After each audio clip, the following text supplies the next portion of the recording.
ছেলে অনেক দিন ধরে বলছিল মা ফাইটার দেখতে যাব, তো আমাদের টাইমই হচ্ছিল না। তো এই শুক্রবার ফাইটার চলেই যেত, তো আমরা দেখতে চলে গেলাম বুধবারে।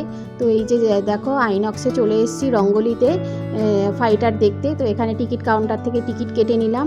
এবার দেখো ভেতরে ঢুকে যাচ্ছি। তো সে লাস্ট বলে ফাঁকাই ছিল, বেশি ভিড় হয়নি।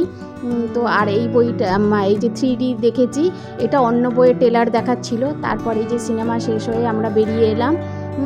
তো বেরিয়ে এসে এবার বাড়ির দিকে রওনা দেবো। তো অনেকক্ষণ এসেছিলাম, সন্ধ্যা 6টার 15 শোটা দেখেছিলাম বলে আর চা খেতে পারিনি। তো বেরিয়ে আগে চা খেলাম, মাথা ধরে গেছিলো।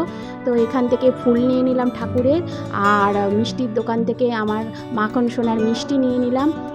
তারপর রাত্রিরের ভাত ডাল ছিল, তবুও আমরা একটা বিরিয়ানি নিয়ে নিয়েছিলাম রাতে ছেলে আর আমি খাবো বলে। তো আমার মিনি ব্লগটা ভালো লাগলে একটা লাইক করে দিই।